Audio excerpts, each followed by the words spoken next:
US Treasury slaps new sanctions targeting Tehran's petrochemical and petroleum industries.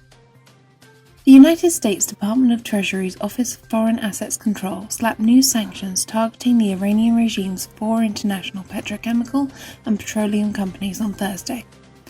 In a press release on January 23rd, the US Treasury highlighted that these companies have collectively transferred the equivalent of hundreds of millions of dollars worth of exports from the National Iranian Oil Company, an entity instrumental in the Iranian regime's petroleum and petrochemical industries, which helps to finance Iran's Islamic Revolutionary Guards Corps-Qods force and its terrorist proxy groups.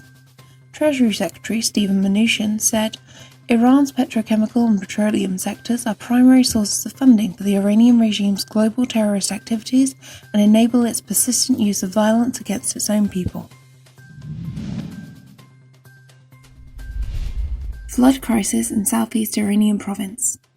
For almost 2 weeks, floods have stricken the deprived province of Sistan and Baluchistan, southeast Iran, with an estimated damage of over $1 billion.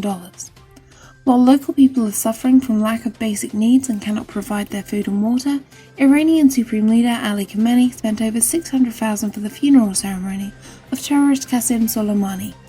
In parallel, the Iranian parliament allocated €200 million to terrorist Quds force from the National Development Fund.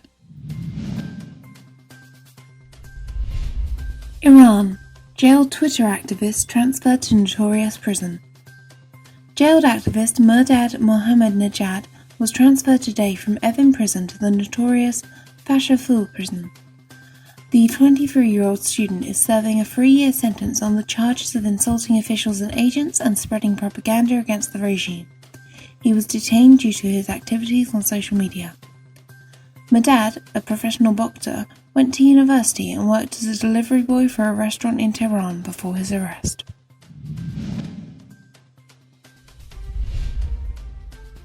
Iran threatens plane shoot-down victim's husband.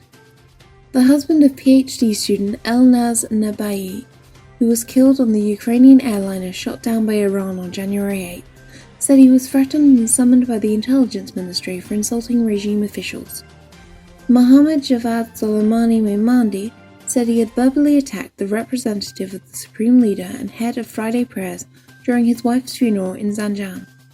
The couple moved to Canada less than 2 years ago so that they could both pursue PhD studies at the University of Alberta.